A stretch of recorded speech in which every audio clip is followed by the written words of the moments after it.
नमस्कार। आप देखना शुरू कर चुके हैं दैनिक दुनिया समाचार और मैं हूं आपके साथ अभिनव सिंह। मुख्य चुनाव आयुक्त ज्ञानेश कुमार के खिलाफ इंडिया गठबंधन महाभियोग प्रस्ताव लाने की तैयारी कर रहा है। दरअसल इंडिया गठबंधन मुख्य चुनाव आयुक्त ज्ञानेश कुमार के खिलाफ लगातार नाराज है और उनकी कार्यशैली पर सवाल उठा रहा है। दरअसल बिहार में एसआईआर को लेके जो पूरा बवाल शुरू हुआ, एसआईआर प्रक्रिया के खिलाफ लगातार पूरा विपक्ष था। सड़क से लेकर सदन तक इस प्रक्रिया का विरोध हुआ, बावजूद इसके चुनाव आयोग पीछे नहीं हटा। चुनाव आयोग ने कहा कि यह एक महत्वपूर्ण प्रक्रिया है, पहले भी होती रही है, अभी भी हो रही है और इसको हम आने वाले समय में असम, बंगाल और फिर उत्तर प्रदेश में लागू करेंगे। विपक्ष लगातार इस प्रक्रिया का विरोध करता हुआ नजर आया। विपक्ष ने सड़क से सदन तक जमकर हंगामा किया। हंगामा इतना बढ़ा कि कल चुनाव आयोग को खुद सामने आकर प्रेस कॉन्फ्रेंस करनी पड़ी। कल चुनाव आयोग ने प्रेस कॉन्फ्रेंस की। मुख्य चुनाव आयुक्त ज्ञानेश कुमार ने कहा कि उन पर जो आरोप लग रहे हैं वो सभी निराधार हैं, वो किसी पक्ष में नहीं, उनके लिए सभी समकक्ष हैं। उन्होंने कहा कि जो भी आरोप हम पे लगाए जा रहे हैं, अगर कोई ऐसी शिकायत है तो हमको 7 दिनों के भीतर हलफनामा दें, शपथ पत्र देकर शिकायत करें, तो ही उनकी शिकायत वैध मानी जाएगी, अन्यथा ये सभी आरोप निराधार माने जाएंगे। वहीं सपा अध्यक्ष अखिलेश यादव ने कहा कि चुनाव आयोग को समाजवादी पार्टी द्वारा दाखिल 18,000 शिकायतों का जवाब देना चाहिए जो उन्होंने शपथ पत्र के साथ की। इसके अलावा भी सपा अध्यक्ष अखिलेश यादव ने सोशल मीडिया पे पोस्ट करते हुए चुनाव आयोग पर तमाम निशाना साधा। तमाम विधानसभा सीटों में हुए कह सकते हैं कि तमाम विधानसभा सीटों में जो भी गड़बड़ियाँ थी, जो भी शिकायतें थी, उनके उन्होंने स्क्रीनशॉट भी अपने सोशल मीडिया प्लेटफॉर्म पर शेयर कराने शुरू किए। कल ही राहुल गांधी ने बिहार के सासाराम से एक वोटर अधिकार यात्रा शुरू की। इस यात्रा में लालू यादव अपने परिवार समेत शामिल हुए।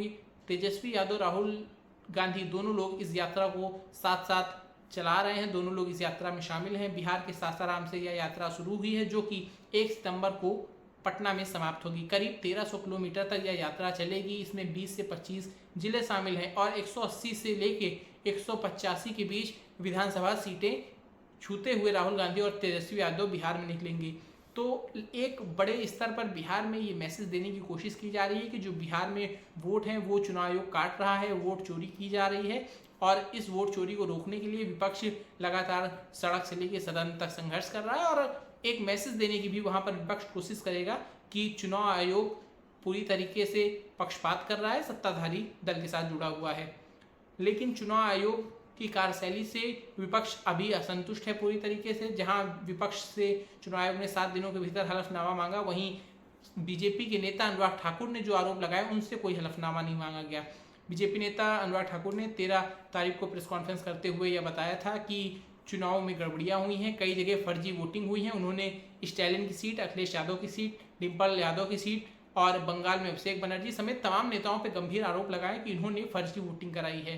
तो चुनाव आयोग को अनुराग ठाकुर से भी एक शिकायती पत्र, शपथ पत्र, हल्फनामा मांगना था, लेकिन चुनाव आयोग भूल गए। चुनाव आयोग ने अनुराग ठाकुर से कोई शपथ पत्र नहीं मांगा। चुनाव आयोग कह तो रहा है कि हम किसी पक्ष और इस पक्ष और उस पक्ष में नहीं है, लेकिन चुनाव आयोग के कथनी में और करने में बड़ा अंतर है। ज्ञानेश कुमार को अब इसकी कीमत चुकानी पड़ सकती है क्योंकि उनके खिलाफ महाभियोग प्रस्ताव लाने की विपक्ष तैयारी कर रहा है। इसके पहले विपक्ष ने एक जस्टिस के खिलाफ महाभियोग प्रस्ताव लेकर आए थे, लेकिन उसके बाद क्या कुछ घटनाक्रम हुआ पूरे देश ने देखा। उपराष्ट्रपति का अचानक से इस्तीफा हो गया और तमाम चीज़ें देखने को मिली इस देश में। लेकिन चुनाव आयोग क्या वाकई में निष्पक्षता के साथ काम करता है या नहीं करता है, क्योंकि यह एक स्वतंत्र बॉडी थी, इसका काम पूरी तरीके से चुनाव कराना था। लेकिन चुनाव आयोग ने क्या किया, चुनाव आयोग ने नागरिकता चेक करना शुरू कर दिया, जो कि काम चुनाव आयोग का नहीं था। चुनाव आयोग का कहना है कि हमारी जो वोटर लिस्ट है उसमें सिर्फ भारत के ही लोग रहेंगे। बिल्कुल भारत के ही लोगों को उस लिस्ट में होना चाहिए, लेकिन चुनाव आयोग को नागरिकता चेक करने का कोई अधिकार नहीं है। यह अधिकार सिर्फ गृह मंत्रालय के पास है कि वह चेक करे कि नागरिकता कहाँ की है और कैसे है। ज्ञानेश कुमार के खिलाफ महाभियोग प्रस्ताव इसलिए भी विपक्ष ला रहा है क्योंकि ज्ञानेश कुमार एक भी बार बैकफुट पर नहीं गए। चुनाव आयोग से जब सुप्रीम कोर्ट ने कहा कि आधार कार्ड को वैध दस्तावेज माना जाएगा, अगर किसी को अपना नाम वोटर लिस्ट में बढ़वाना है या सुधरवाना है तो इसके लिए आधार कार्ड एक वैध दस्तावेज है। आधार कार्ड के जरिए कोई भी मतदाता अपना नाम बढ़वा सकता है या सुधार करा सकता है। लेकिन जब कल ज्ञानेश कुमार प्रेस कॉन्फ्रेंस करने आए तो उन्होंने इस सवाल पर कोई जवाब नहीं दिया। इस बात को लेकर, सुप्रीम कोर्ट के इस निर्देश को लेकर उन्होंने एक लाइन भी नहीं बोली। ज्ञानेश कुमार ने यह भी नहीं बताया कि जो सुप्रीम कोर्ट ने निर्देश दिए हैं उन 65 लाख लोगों का डाटा सार्वजनिक करने का जिनके नाम कटे हैं। ये कौन 65 लाख लोग हैं, इनमें कितने मृत हैं, कितने क्या हैं, इन लोगों का जो डाटा है वो आप सार्वजनिक करिए, वेबसाइट पर अपलोड करिए। चुनाव आयोग इस पर भी कुछ नहीं बोला। चुनाव आयोग को कम से कम सुप्रीम कोर्ट के जो निर्देश हैं उस पर तो खुलकर प्रेस कॉन्फ्रेंस करनी ही थी। ज्ञानेश कुमार चाहते तो इस प्रेस कॉन्फ्रेंस से बच जाते, क्योंकि मामला ऑलरेडी सर्वोच्च न्यायालय में पेंडिंग है, लगातार इस पर सुनवाई हो रही है। सर्वोच्च न्यायालय में जब तक सुनवाई चल रही है, ज्ञानेश कुमार को इस तरह से खुलकर प्रेस कॉन्फ्रेंस करने से बचना चाहिए था। राहुल गांधी कर रहे हैं क्योंकि वो एक पॉलिटिशियन है और उनका तो काम ही यही है, लगातार एक दूसरे पे आरोप लगाना। अगर उन्होंने सही आरोप लगाए हैं तो चुनाव आयोग पे कार्रवाई हो, अगर उन्होंने गलत लगाए हैं तो चुनाव आयोग अपने अनुसार कार्रवाई कराए, जो भी विधिक कार्रवाई हो सकती है राहुल गांधी के खिलाफ। लेकिन चुनाव आयोग को ये प्रेस कॉन्फ्रेंस खेलने की कोई आवश्यकता नहीं। राहुल गांधी ने प्रेस कॉन्फ्रेंस की क्योंकि वो एक नेता है। अगर आपको किसी दल के नेता से मिलना था तो आप खुद अपने ऑफिस बुला लेते। जब विपक्ष के लोग आपसे मिलने के लिए चुनाव आयोग आना चाह रहे थे तब उनको हिरासत में ले लिया गया। पूरे देश ने वो दृश्य देखे जब 300 सांसद दिल्ली की सड़कों पर हिरासत में लिए जा रहे थे। नेताओं से आप मिल नहीं रहे हैं, संदेश आप भिजवाएंगे प्रेस कॉन्फ्रेंस के माध्यम से, तो कहीं ना कहीं आपके निष्पक्षता पर सवाल जरूर खड़ा होगा। चुनाव आयोग किस तरह से आगे सभी चीज़ों को ले जाता है, क्या वाकई में बिहार में SIR प्रक्रिया के तहत ही चुनाव होगा, और जो 65 लाख वोट कटे हैं उनमें कितनी बड़ी धांधली हुई ये भी समझना जरूरी होगा।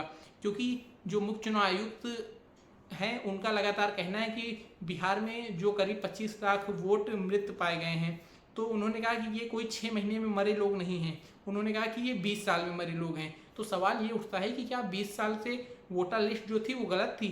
अभी 1 साल पहले जो बिहार में लोकसभा चुनाव हुआ जिसमें बीजेपी के और नीतीश कुमार की पार्टी के तमाम सांसद जीत के आए, तो क्या वो चुनाव गड़बड़ था? वो फर्जी वोटर लिस्ट थी जिससे चुनाव हुआ, और अगर ये हुआ तो चुनाव आयोग को उस चुनाव को वैध नहीं मानना चाहिए था, सबसे इस्तीफा लेना चाहिए था। नैतिकता के आधार पर ही सही उन सांसदों को भी इस्तीफा दे देना चाहिए अगर वोटर लिस्ट वहाँ पे सही नहीं थी, जैसा कि चुनाव आयोग कह रहा है। चुनाव आयोग ने एक और महत्वपूर्ण बात की, उसने कहा कि चुनाव आयोग के मुख्य जो चुनाव आयुक्त थे उन्होंने मीडिया से सवाल किया। उन्होंने कहा आप ये बताइए कि जो वोटर लिस्ट है उसको कब सुधारा जाता है, चुनाव से पहले या चुनाव से बाद में? तो सभी ने जवाब दिया कि चुनाव से पहले सुधारना होता है। लेकिन बिहार में चुनाव 6 महीने में है, SIR प्रक्रिया ये लेके आए हैं करीब 6 महीने पहले ही। लेकिन क्या जब लोकसभा चुनाव था देश में तो कोई ऐसी SIR प्रक्रिया आई क्या जिसमें NDA सरकार बनी, कहीं पे SIR प्रक्रिया हुई हो? इतने राज्य हैं देश में, इतने शहर हैं, SIR प्रक्रिया का चुनाव आयोग ने कहीं तो पालन कराया होगा। चुनाव आयोग ने कहीं नहीं पालन कराया। चुनाव आयोग ने महाराष्ट्र विधानसभा से पहले क्या ऐसी कोई SIR प्रक्रिया कराई? चुनाव आयोग ने नहीं कराई। चुनाव आयोग ने क्या हरियाणा विधानसभा चुनाव से पहले कोई ऐसी प्रक्रिया का पालन किया? नहीं किया। चुनाव आयोग ने क्या दिल्ली विधानसभा से पहले कोई ऐसी प्रक्रिया का पालन किया? नहीं किया। तो अचानक से चुनाव आयोग को इस SIR प्रक्रिया की जरूरत क्यों पड़ी? और अगर चुनाव आयोग को ऐसी कोई प्रक्रिया करनी भी थी तो ये करीब साल भर पहले कर सकती थी। और बात सिर्फ इस SIR प्रक्रिया को लेके नहीं है, ये तो पहले भी होता रहा इतिहास में, आज भी हो रहा है। लेकिन क्या आधार कार्ड को आपने वैध दस्तावेज क्यों नहीं माना? क्या आधार कार्ड फर्जी बनते हैं देश में? आप या तो इसको स्वीकारिए कि आधार कार्ड फर्जी बन जाते हैं देश में, आप आधार कार्ड को क्यों एक वैध दस्तावेज नहीं मांग रहे? बैंक में खाता खुलाना हो तो आधार कार्ड लगता है, आपको ड्राइविंग लाइसेंस बनवाना हो तो आधार कार्ड लगता है। आपको कोई ऐसी चीज़ नहीं जहाँ पे आधार कार्ड लगता ना हो। ट्रेन टिकट से लेके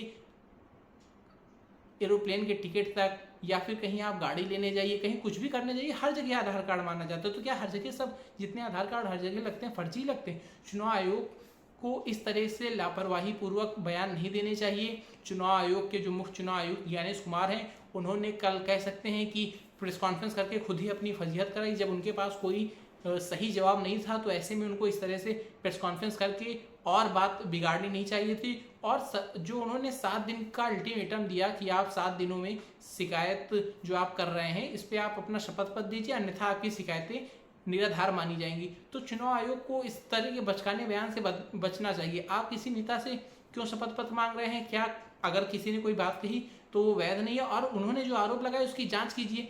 दरअसल हल्फनामा मांगना, शपथ पत्र मांगना कोई ऐसा नियम ही नहीं है चुनाव के पास। ये जो नियम है ये केवल चुनाव के 30 दिनों के बाद तक ही वैध रहता है। दरअसल जो कानूनी जानकार हैं वो यह बताते हैं कि जैसे कहीं पे वोटिंग हुई उसके 30 दिनों बाद तक यह प्रक्रिया रहती है। राहुल गांधी ने जिस कर्नाटक की विधानसभा का जिक्र किया, वहाँ पे फर्जी वोटिंग की बात की, उस चुनाव को हुए 30 दिन से अधिक हो गए हैं। तो ऐसे में जो हल्फनामा, जो शिकायत चुनाव आयोग मांग रहा है वो निराधार है, वो मांगी ही नहीं जानी चाहिए। कपिल सिब्बल ने ऐसी बातें कही, तमाम जो मुख्य चुनाव आयुक्त, पूर्व मुख्य चुनाव आयुक्त हैं वो भी इस बात का जिक्र कर रहे हैं। लेकिन चुनाव आयोग के जो मुख्य चुनाव आयुक्त हैं इस समय ज्ञानेश कुमार, वो अलग ही बात कर रहे हैं और लगातार हल्फनामा मांग रहे हैं। और देखने वाली बात है कि क्या वाकई विपक्ष मुख्य चुनाव आयुक्त ज्ञानेश कुमार के खिलाफ महाभियोग प्रस्ताव लाता है, और अगर लाता है तो किस प्रकार से आने वाले समय में बिहार में चुनाव होगा। और एसआईआर प्रक्रिया जिसको लेकर विरोध है, दरअसल ये विरोध सिर्फ एसआईआर प्रक्रिया को लेकर नहीं है, लेकिन मैंने आपसे बताया ना कि ये जो विरोध है ये आधार कार्ड को लेके है कि आधार कार्ड को वैध दस्तावेज क्यों नहीं मान रहा है चुनाव आयोग। जो हाउस नंबर 0 थे, जब चुनाव आयोग से सवाल किया गया कि ये 0 मकान नंबर किसके हैं, तो चुनाव आयोग ने कहा कि जो बेघर लोग हैं उनके ये 0 हैं। तो क्या जिनके पास घर नहीं है उनके पास क्या डिग्रियां होंगी? जिनके पास घर नहीं है वो कहाँ से पासपोर्ट और शैक्षणिक डिग्रियां लेके आएंगे? जिनके पास घर नहीं है वो कहाँ से अन्य दस्तावेज लेके आएंगे? ये चुनाव आयोग को सोचना चाहिए। जिसके पास घर नहीं है, आधार कार्ड उसके पास है, तो उसका वोटर लिस्ट से नाम कटना तय है, क्योंकि आधार कार्ड को आप वैध नहीं मान रहे हैं। और जिसके पास घर नहीं है, घर किसके पास नहीं, घर एक गरीब व्यक्ति के पास नहीं होगा, या जो फुटपाथ पे रहते हैं उनके पास नहीं होगा। अगर उनके पास घर नहीं होगा तो उनके पास कहाँ से परिवार रजिस्टर्ड नकल होगी, या उनके पास कहाँ से कोई पैतृक दस्तावेज होंगे, या उनके पास कहाँ से उनकी नागरिकता साबित करने के दस्तावेज होंगे, उनके पास कहाँ से उनके पास इंटर की मार्कशीट और ग्रेजुएशन की मार्कशीट आ जाएगी। चुनाव आयोग को इस तरह की बचकानी बातों से बचना चाहिए, क्योंकि जीवन जो है वो तर्कों पर नहीं तथ्यों पर चलता है। इस बात को चुनाव आयोग को समझना चाहिए। चुनाव आयोग लगातार अपनी फजीहत कराता जा रहा है। मुख्य चुनाव आयुक्त ज्ञानेश कुमार ने, कह सकते हैं कि चुनाव आयोग पे अब तक किसी भी मुख्य चुनाव आयुक्त के कार्यकाल पर इतना ज़्यादा हमला नहीं हुआ जितना इस वक्त ज्ञानेश कुमार के कार्यकाल के दौरान हो रहा है। और निश्चित रूप से इन सभी चीज़ों का जो खामियाजा है वो आने वाले समय में बिहार में विधानसभा चुनाव में भारतीय जनता पार्टी को भुगतना पड़ेगा, क्योंकि सत्ता में भारतीय जनता पार्टी है, उसको लेके भी लोगों में नाराजगी है। राहुल गांधी ने जो वोटर अधिकार यात्रा निकाली, आप अगर गौर करें तो उस यात्रा में ज़बरदस्त भीड़ देखने को मिल रही है। हो सकता है कि ये भीड़ वोटों में तब्दील ना हो, क्योंकि बहुत बार देखा गया कि भीड़ कहीं पे आती है, वोट कहीं पे बढ़ते हैं। लेकिन कहीं ना कहीं पब्लिक में जो मैसेज गया है वो यही है कि बिहार में कहीं ना कहीं जो वोट है उसके अधिकार से लोगों को वंचित करने का प्रयास किया जा रहा है। और जो संविधान का मुद्दा 2024 के चुनाव में चला था, ऐसा ही कोई मुद्दा बिहार के इस विधानसभा चुनाव में भी विपक्ष अंतिम तक बनाने में कामयाब हो जाएगा, और भारतीय जनता पार्टी को निर्णायक, कह सकते हैं, नुकसान हो सकता है। आज के लिए इतना ही। धन्यवाद। नमस्कार।